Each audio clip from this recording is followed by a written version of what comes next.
Hello everyone. आज के इस वीडियो में decision making and looping topic को डिस्कस करेंगे। तो सबसे पहले हम देखते हैं कि डिसीजन मेकिंग एंड लूपिंग क्या होता है। One of the fundamental properties of programming language is ability to repetitive execute a sequence of statement which is called decision making and looping. Decision making and looping is one of the most important concept of computer programming. तो हम इसका use कब करते हैं, जब हमारे को multiple जो या फिर रिपीटेटिव जो वर्क दिया होता है उसको एग्जीक्यूट करना होता है, तो हम किसका यूज़ करते हैं, डिसीजन मेकिंग एंड लूपिंग का। ठीक है, तो लूपिंग से ही आप समझ सकते हो कि एक लूप क्रिएट हो जाता है। तो वो एक एक ही चीज़ जो है जब बार बार हमको करनी होती है तो वो बार बार ऑटोमेटिक होती रहती है। ठीक है, program should be able to make decision based on the condition provided and then repeat a specific chunk of code और स्टेटमेंट अगेन एंड अगेन।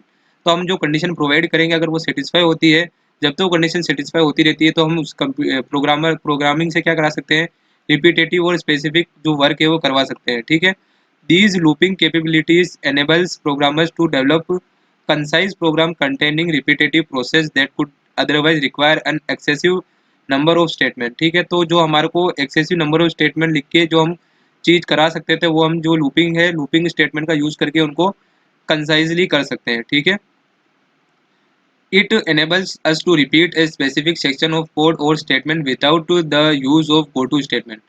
तो goto statement की हम बात करेंगे आज के इस लेक्चर में, तो आप एंड तक लेक्चर जरूर देखना। In looping a sequence of statements are executed until some condition for termination of loop are satisfied।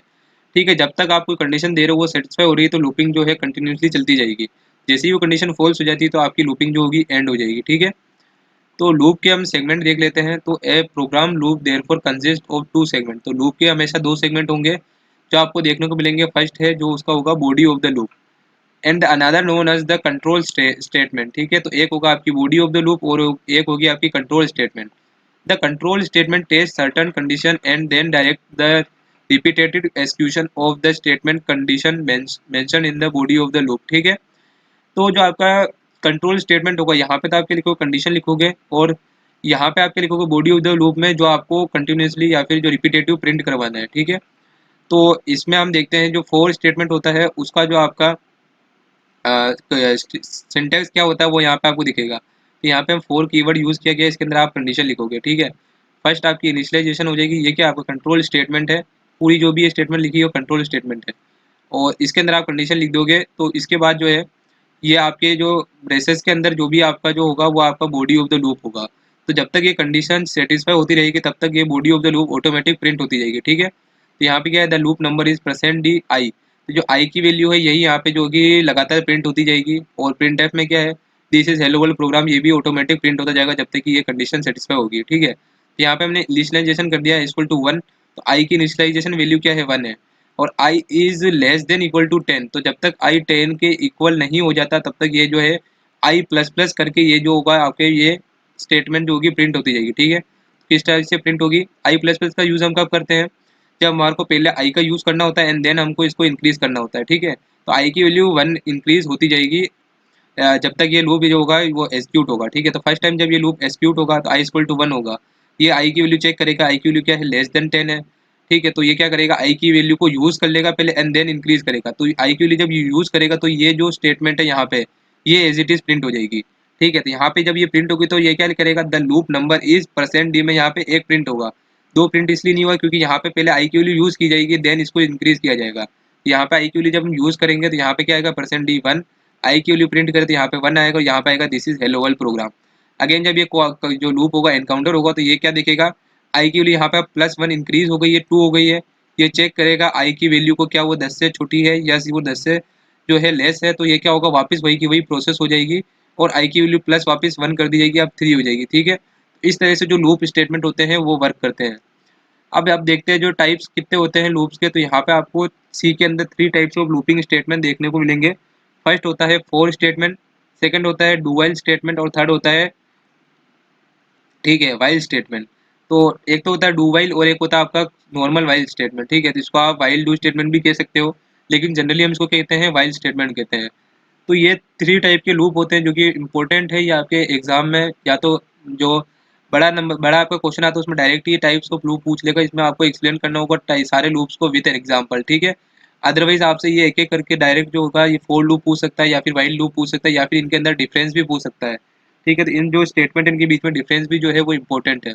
अब हम एक एक करके सारे लूप को डिस्कस करेंगे। तो सबसे पहला हम लूप देख रहे हैं, वो है हमारा द फोर स्टेटमेंट। ठीक है, तो जो हमारा स्टेटमेंट होता है उसको ही हम क्या कहते हैं, लूप भी कह सकते हैं, क्योंकि ये क्या करते हैं, जो रिपीटेटिव वर्क होता है उसको करते हैं ये स्टेटमेंट, इसलिए हम इनको क्या कहते हैं, लूपिंग स्टेटमेंट भी कहते हैं। तो ये क्या होगा, फोर लूप या फिर फोर स्टेटमेंट।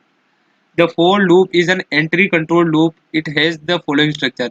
इसको हम एंट्री कंट्रोल लूप क्यों कह रहे हैं, क्योंकि यहाँ पे पहले एंट्री में यहाँ पे आपने कोई कंडीशन दे रखी है, अगर वो सेटिस्फाई होती है तो ही ये लूप फॉरवर्ड करेगा इस कंडीशन, मतलब इस कंडीशन के कोरस्पॉन्डिंग स्टेटमेंट को। अदरवाइज अगर ये कंडीशन सेटिस्फाई नहीं होती है तो ये इसकी तरफ जो है इसको एक्सिक्यूट करेगा ही नहीं। इसलिए ये क्या एक एंट्री कंट्रोल लूप है। एंट्री में ही आपने क्या दे दी, कंडीशन दे दी।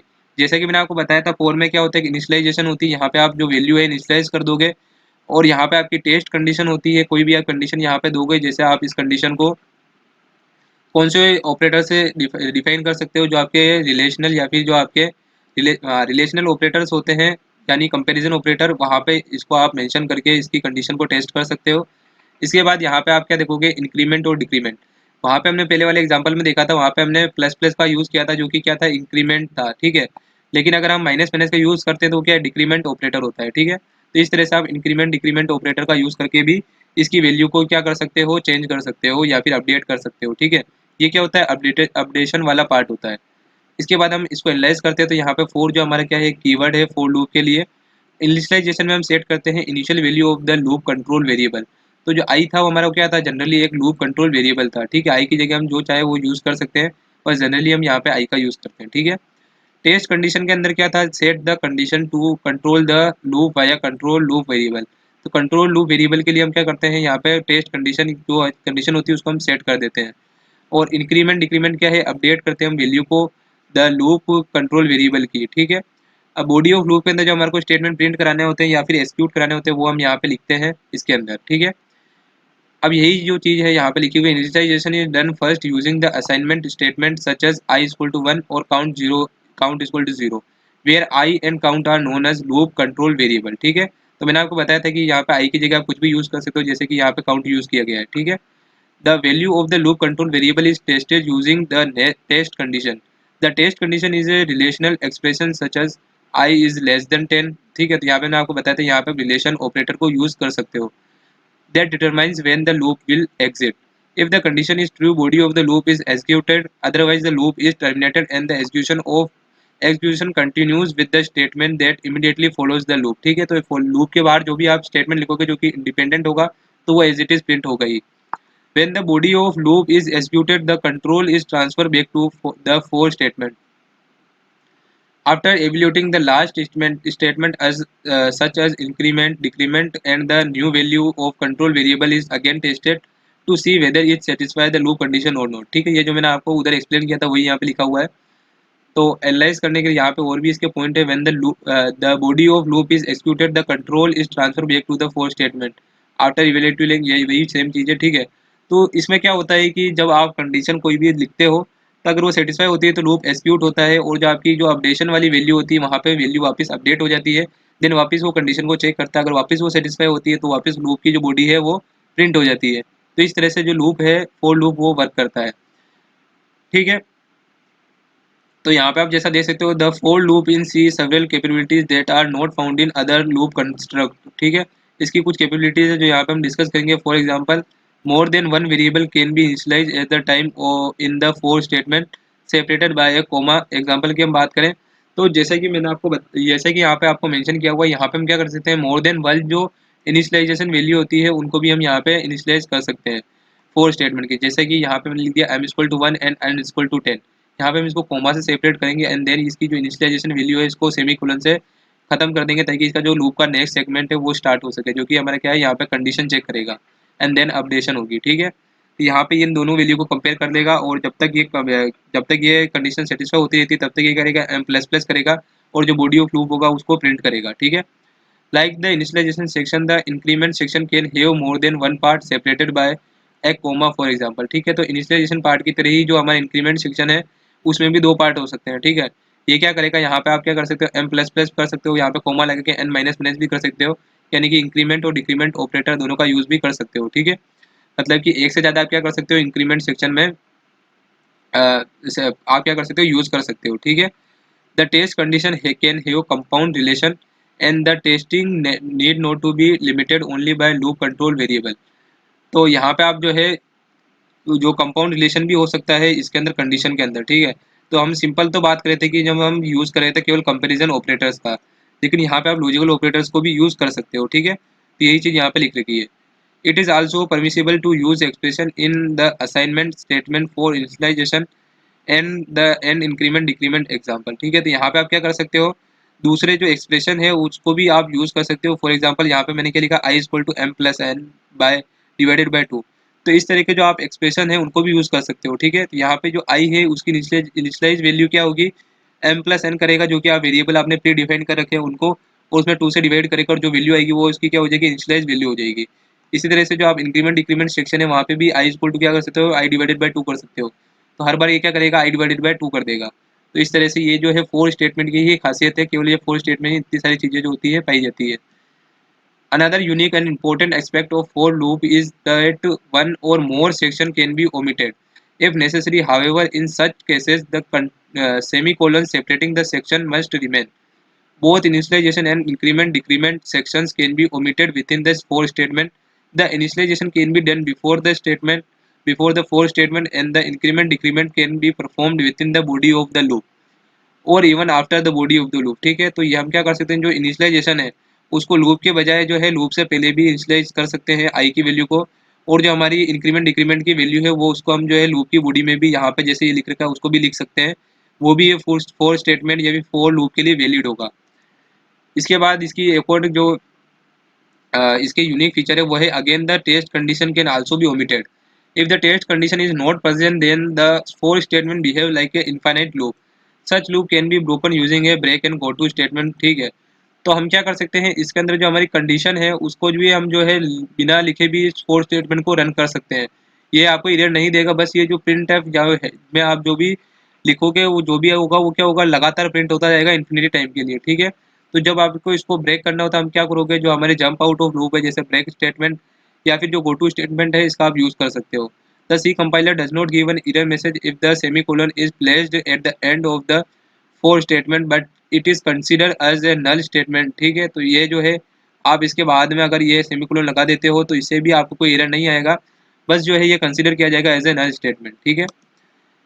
अब आपको लूप कैसे सिलेक्ट करना है, जैसे हमने लूप की बात करी है फोर स्टेटमेंट की, वाइल और डू वाइल की, तो आप लूप कैसे सेलेक्ट करोगे, अभी हम वाइल और डू वाइल को भी डिस्कस करेंगे। तो उससे पहले मैं आपको बता देता हूँ आप इसको सेलेक्ट कैसे करोगे। इफ द प्रोग्राम ये it is the programmer's choice to use loop depending on the type of problem and how he want to solve it, but still there are some strategy that are used while choosing a loop to solve a problem. Analyze the problem and see whether it require a pre-test or post-test loop. If it require a post-test loop, then we can use only one loop, that is do while loop.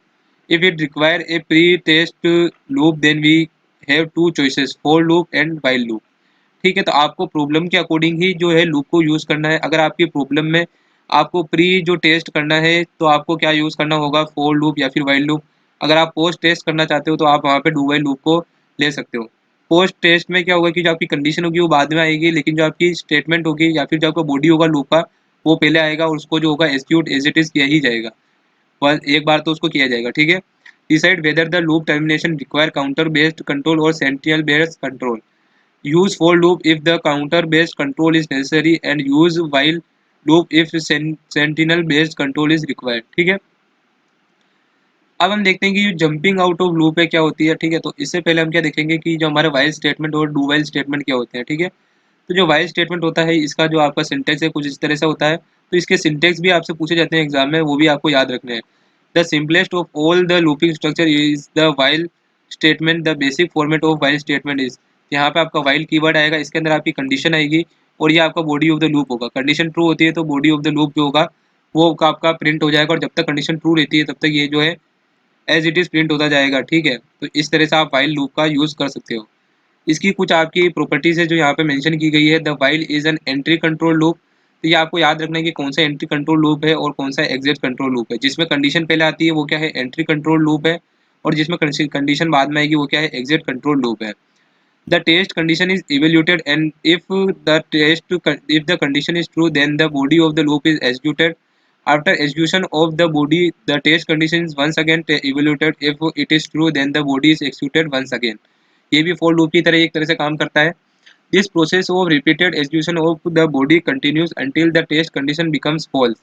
The control is transferred out of the loop. तो इसमें आपको क्या लिख रखा है कि जब तक रिपीटेड एग्जीक्यूशन होंगे, जब तक कि आपकी कंडीशन जो आपने गिवन करी कि वो फॉल्स नहीं हो जाती, एंड देन जो आपका कंट्रोल लगा वो ट्रांसफर हो जाएगा आउट ऑफ द लूप, यानी कि जो आपकी इंडिपेंडेंट जो भी आप जो स्टेटमेंट लिखोगे वो प्रिंट होना स्टार्ट हो जाएगी.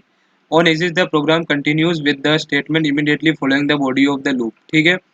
The important thing to notice that if the test condition is false, then the controlled statement are not executed, do not even once, unlike do while loop. तो इसमें जो है कंट्रोल आपने जो भी कंडीशन प्रोवाइड की गई है, अगर वो सेटिस्फाई नहीं होती है तो ये जो आपकी बॉडी होगी वो प्रिंट नहीं होगी और एक्सिक्यूट नहीं होगी. एक बार भी वो जो होगी एक्सिक्यूट नहीं की जाएगी. लेकिन जो डू वाइल लूप होता है इसमें कम से कम एक बार तो उसको क्या करता है, वो एक्सिक्यूट करता ही है. ठीक है, क्योंकि इसमें जब कंडीशन होती है वो हम बाद में लिखते हैं. तो अब हम देख लेते हैं कि जो हमारा डू वाइल स्टेटमेंट होता है वो क्या होता है. तो इसका भी जो आपका सिंटेक्स है वो इंपॉर्टेंट है, वो एग्जाम में आपसे एज इट इज पूछा जाता है. तो ये क्या है, एक एग्जिट कंट्रोल लूप है. On some occasions it might be necessary to execute the body of the loop before the test is perform. Such situation can be handled by using do while loop. इसकी structure और syntax उस type से होता है. सबसे पहले आपका ये डू आप लिखोगे, जो कि क्या है, ये आपका एक कीवर्ड होता है जिसके अंदर आप क्या लिखोगे, आपकी बॉडी लिखोगे लूप की. ठीक है, यहाँ पे आप स्टेटमेंट लिखोगे. इसके बाद आप कंडीशन लिखोगे वाइल टेस्ट कंडीशन. यहाँ पे आप टेस्ट कंडीशन जो होगी वो भी आप लिखोगे, यहाँ पे आप सेमीकोलन लगा दोगे. ठीक है, तो इस तरह से जो कंडीशन होगी वो बाद में टेस्ट की जाएगी. उससे पहले ही जो आपकी बॉडी होगी वो क्या कर ली जाएगी, इवेल्युएट कर ली जाएगी. इसलिए ये क्या है, एक एग्जिट कंट्रोल लूप है, क्योंकि एग्जिट के अंदर यहाँ पे मिलेगी क्या, टेस्ट कंडीशन मिलेगी. ठीक है, तो यहाँ पे आपको कंपेरिजन दिखा रहेगा. उससे पहले हम क्या देखेंगे, उससे पहले हम देखेंगे कि जंपिंग आउट ऑफ लूप क्या होता है. ये भी एक इंपॉर्टेंट टॉपिक है जो एग्जाम में आपसे पूछा जाता है. तो जंपिंग आउट ऑफ लूप का सिंपल सा जो डेफिनेशन होती है यही होती है कि लूप से बाहर निकलना, जंप आउट करना. तो लूप से आप बाहर किस तरह से, कौन से स्टेटमेंट से निकल सकते हैं वो इसमें हम डिस्कस करेंगे. C permits a jump from one statement to another within a loop as well as a jump out of a loop. The break and go to statement can be used to jump out of a loop. When a break statement is encountered inside a loop, the loop is immediately excited and the program continues with the statement immediately following the loop. When the loops are nested, the break would be only exit for the loop containing it, that is the break will exit only a single loop. ठीक है, जो आपका nested loop होता है उससे आप exit करने के लिए किसका यूज करोगे, ब्रेक कंडीशन, ब्रेक स्टेटमेंट का. ठीक है, लेकिन जो आपकी ब्रेक स्टेटमेंट होगी वो क्या करेगी, आपको एक लूप से तो बाहर निकाल देगी, लेकिन जो आपका नेस्टेड लूप के अंदर जो दूसरा लूप होगा उसके अंदर आप चले जाओगे. ठीक है, तो इस तरह से जो आपकी ब्रेक कंडीशन होती है, ब्रेक जो आपका स्टेटमेंट होता है वो क्या करता है, आपको लूप से बाहर निकालने के लिए यूज में लिया जाता है. इसलिए क्या है, jumping out of A loop का जो है स्टेटमेंट है. इसके अलावा आप गो टू स्टेटमेंट का भी यूज कर सकते हो. while a go to statement can transfer the control to any place in the program, it is useful to provide branching within a loop. Another important use of GoTo to exit from deeply nested loop where an error occurs. ठीक है, तो आपका जो GoTo statement है वो break से इस तरह रिफर करता है कि जो आपका GoTo स्टेटमेंट आप जब यूज करोगे वो क्या करेगा, आपको जितने भी नेस्टेड लूप है उन सबसे बाहर निकाल देगा, और जो GoTo के अंदर आप जो लेबल यूज करोगे वहां पे आपको पहुंचा देगा. ठीक है, तो इस तरह से जो आप GoTo स्टेटमेंट और ब्रेक स्टेटमेंट है वो आप लिख सकते हो, जंपिंग आउट ऑफ लूप में जो है आपके यूजफुल होते हैं. इसके बाद जो आपका कंपैरिजन है सारे लूप्स के अंदर वो इंपॉर्टेंट है. एग्जाम में आपसे पूछा जा सकता है कि कंपेयर करो आपका फॉर लूप वाइल लूप को या फिर फॉर लूप और डू वाइल लूप को. ठीक है, तो यहाँ पे आपके टॉपिक्स दे रखे हैं, इनिशियलाइजेशन ऑफ कंडीशन वेरिएबल. ठीक है, तो ये जो होता है बिफोर और with in the parenthesis of the loop के अंदर आप कर सकते हो. ठीक है, लेकिन जो आपका वाइल लूप होता है उसके अंदर आप क्या करोगे, बिफोर द लूप करोगे, और जो डू वाइल लूप होगा उसके अंदर आप क्या करोगे, बिफोर द लूप और इन the body of the loop आप कर सकते हो इनिशियलाइजेशन ऑफ कंडीशन वेरिएबल की. ठीक है, जो हमने डिस्कस किया था, आई जो था वो क्या था, हमारा इनिशियलाइजेशन कंडीशन वेरिएबल था. दूसरी जो है आपकी टेस्ट कंडीशन. ठीक है, टेस्ट कंडीशन क्या है, before the body of the loop. तो आप जो टेस्ट कंडीशन है उसको before the body of loop जो है इसको आप डिफाइन करोगे. ठीक है, और वाइल लूप में भी आप क्या करोगे, before the body of loop. ठीक है, इसको आप डिफाइन कर दोगे. इसके बाद जो डू वाइल लूप होता है वो क्या होती है, after the body of loop आपकी जो कंडीशन होती है वो आप जो है लिखते हो. जैसा कि हमने देखा था कि ये क्या है, एक एंट्री कंट्रोल लूप होते हैं ये दोनों, और ये एग्जिट कंट्रोल लूप होता है. तो इसमें कंडीशन कहाँ पे आएगी, लास्ट में ही आएगी. और अब नेक्स्ट हो जाता है हमारा, वो होता है अपडेटिंग द कंडीशन वेरिएबल. तो जो आपका कंडीशन वेरिएबल था वो क्या था, आई था। अपडेशन आप फोर लूप में क्या करते हो, फर्स्ट सेकंड और थर्ड में आप क्या करते हो, यहाँ पे अपडेशन करते हो, यहाँ पे आप इंक्रीमेंट डिक्रीमेंट ऑपरेटर का यूज करते हो। तो यहाँ पे जो अपडेटेशन है वो कैसी होगी, आफ्टर द फर्स्ट एग्जीक्यूशन। तो एक बार एग्जीक्यूट हो जाएगा उसके बाद आपकी अपडेट होगा। आफ्टर द फर्स्ट एग्जीक्यूशन, एक बार ये जो एग्जीक्यूशन हो जाएगा उसके बाद वो अपडेट होगा। ठीक है। डू वाइल लूप में भी क्या होता है, आफ्टर द फर्स्ट एग्जीक्यूशन, यानी कि एक बार जब जो आपका लूप की बॉडी एग्जीक्यूट कर ली जाएगी उसके बाद ही जो अपडेटेशन होगी वो होगी। टाइप की बात करें तो ये एंट्री कंट्रोल लूप है, ये भी एक एंट्री कंट्रोल लूप है, जबकि ये क्या है, एक एग्जिट कंट्रोल लूप है। लूप वेरिएबल की बात करें तो ये जो है काउंटर टाइप है, ये क्या है, ये भी एक काउंटर टाइप है, जबकि ये क्या है, सेंटिनल और काउंटर टाइप दोनों टाइप का होता है। तो ये थे इनके बीच में कंपैरिजन ऑफ लूप का, ये इंपॉर्टेंट टॉपिक है, ये आपको एज इट इज जो है याद करना है। तो आज की वीडियो में हमने क्या देखा, सारे टाइप के लूप्स देखे, जिसमें हमने देखा फोर लूप देखा। लूप को ही हम क्या कहते हैं, स्टेटमेंट भी कहते हैं, क्योंकि ये क्या करते हैं, जो स्टेटमेंट होते हैं उसको हम क्या कहते हैं, लूप्स कहते हैं, क्योंकि ये क्या होता है, जो रिपीटेटिव वर्क होता है उसको करने के लिए यूज में लिए जाते हैं। ठीक है। तो आज हमने देखे फोर स्टेटमेंट यानी कि फोर लूप, फिर हमने देखा वाइल लूप, फिर हमने देखा डू वाइल लूप, और इसी के साथ में हमने जंपिंग आउट ऑफ लूप को भी देखा, और उसके साथ में हमने इन सबके कंपेरिजन भी हमने देखा इन लूप्स के बीच में। तो ये सभी जो टॉपिक है वो इंपॉर्टेंट है, तो आपको इनको याद करना है। तो अगर आपको ये वीडियो पसंद आया हो तो वीडियो को लाइक करके हमारे चैनल को सब्सक्राइब करें।